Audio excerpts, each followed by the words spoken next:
Hello, I'm Father Gavin in the Gonzaga room at Loyola on the Potomac. I'd invite you today to take a look at the sixth day of creation, which we find in the book of Genesis, verses 26 to 31. And allow me to read a bit of that.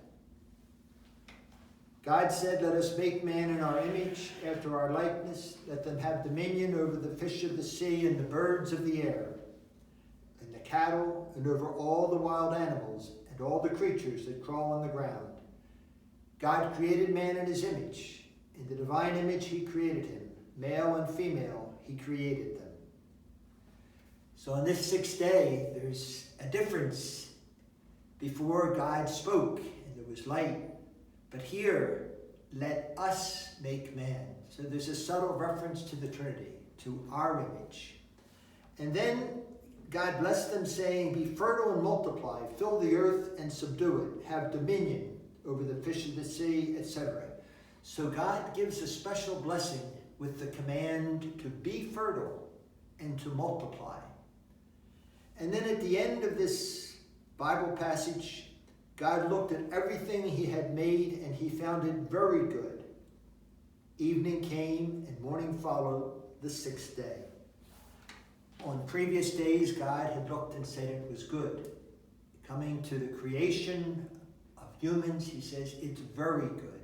So this is the climax of creation.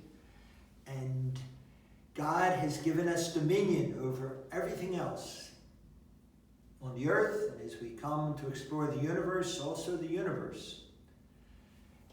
And God has commanded us to be fertile and to multiply. Now, we're to have dominion, but not over other human beings. And that was part of sin, that in the pagan world, when a child was born, the mother would present the child to the father, and the father could give a thumbs up or a thumbs down. Thumbs down meant the child was going to die.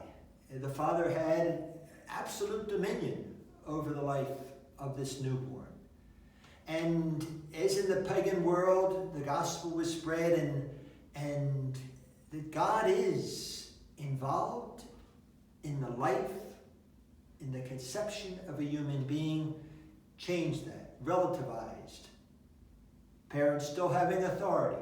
The fourth commandment, honor your father and your mother. But coming to realize that when a child is conceived, it's not just reproduction, the word we use for cattle that reproduce, animals, but it's procreation, because there's immediate creation of an immortal soul. The parents are involved so that they're parents of the person, body and soul. But this work of God in creating, in procreating with the parents, led to the realization that every child is a gift. No one has dominion over the life of another. So that we don't have a right over a child or to have a child. We have right to have conjugal relations, of which might be the fruit, might be a child. Or for adoption. We don't have a right over the life of that child. We have the right to apply for adoption. But this, I think, is very important in our education, to be careful of our language. That when we speak about being fertile and multiplying, which is God's first commandment, and it's very good, that it is something very sacred. It is procreation. It takes three to bring a child into this world: the Father, the Mother, and the Creator.